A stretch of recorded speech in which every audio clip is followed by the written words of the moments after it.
The Sound of Silence. Written by Katrina Goldsado, illustrated by Julia Kuo.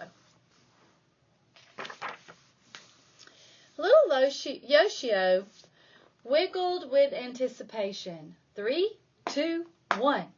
He threw open the front door.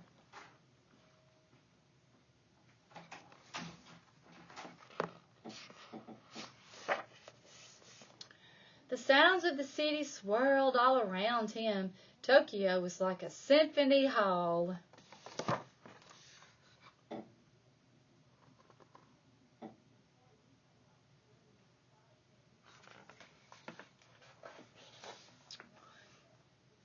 Yoshio listened to the sound of his boots squishing and squashing through the puddles and the tiny raindrops pattering on his umbrella.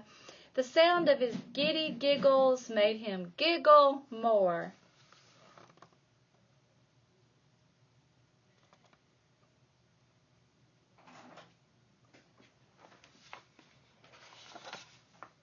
Suddenly, Yoshio heard the strangest sound. High and then low, squeaky and vibrating, amazing. It was a koto player carefully tuning her instrument. Then the koto player played. The notes were twangy and twinkling. They tickled Yoshio's ears. When the song finished, Yoshio said, "Sensei, I love sounds, but I've never heard a sound like that." The koto player laughed, and it sounded like the metal bell that swayed in the wind in Mama's garden.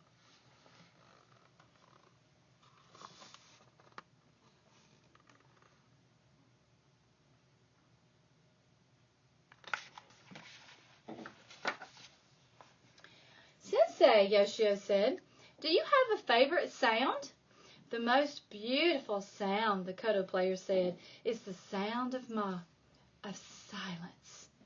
"Silence?" Yoshio asked, but the koto player just smiled a mysterious smile and went back to playing.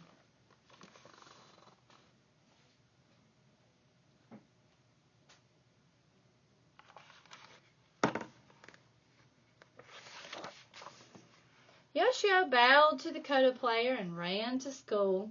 "Where can I find silence?" Yoshio wondered as he listened to the thwack of his boots on the pavement.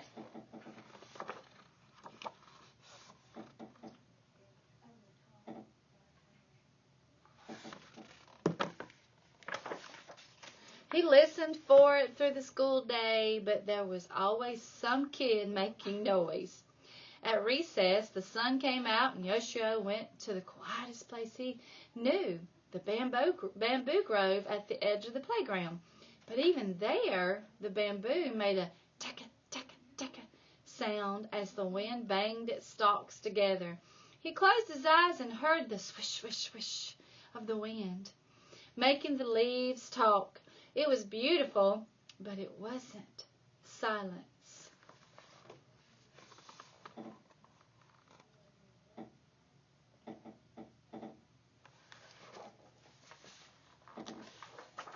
Walking home from school, Yoshio listened hard.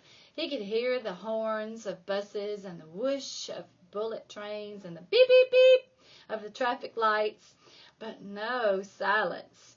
Yoshio knew so many different sounds, loud and soft, sudden and soothing, but silence? Where was silence?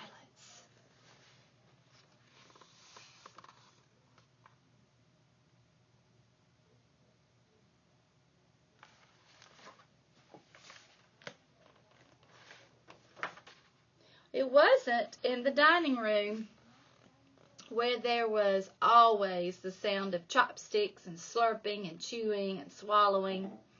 What a noisy family. Silence wasn't in the bath, where even his toes made noise, as little droplets of water kept dripping off his nose. Drip, drip, drip.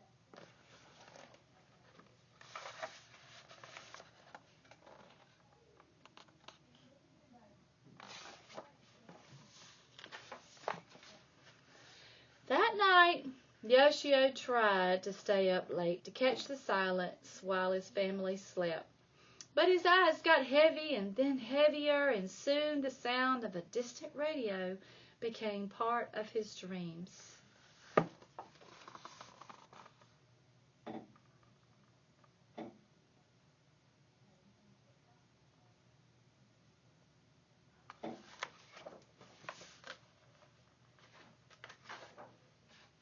The next morning, Yoshio woke up to his neighbor's dog barking and barking, and oh no, he had missed the silence. Yoshio walked to school early. His sisters whizzed by on their way to the park, screeching Yoshio's name. Where is silence?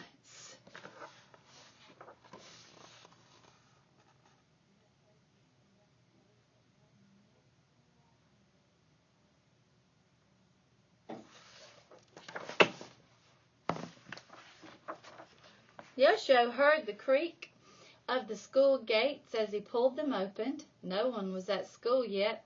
He put on his inside shoes and listened as they shuffled on the shiny floor. The classroom felt different without anyone in it. He sat at his desk by the window and pulled out a book. He loved this story, and as he read, he forgot where he was.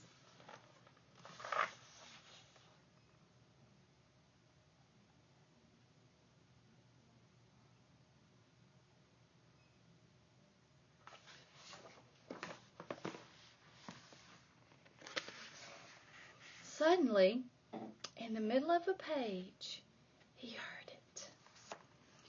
No sounds of footsteps, no people chattering, no radios, no bamboo, no kotos being tuned.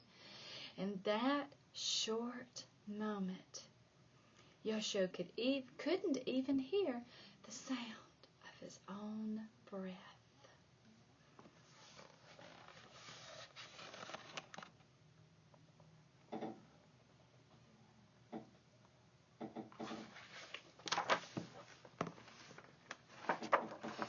Everything felt still inside him, peaceful, like the garden after it snowed, like feather-stuffed futons drying in the sun. Silence had been there all along.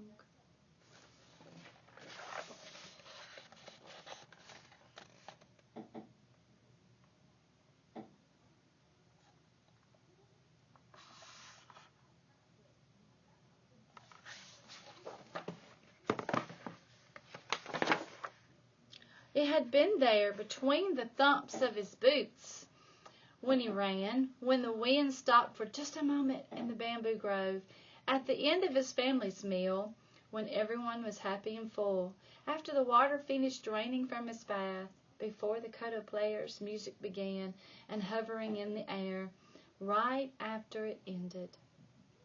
It was between and underneath every sound, and it had been there all along.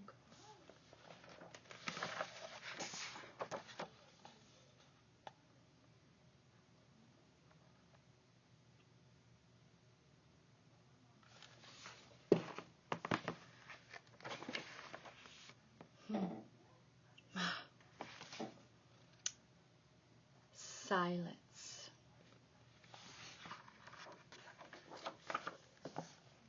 The end. The Sound of Silence, written by Katrina Galsadio, illustrated by Julia Kua.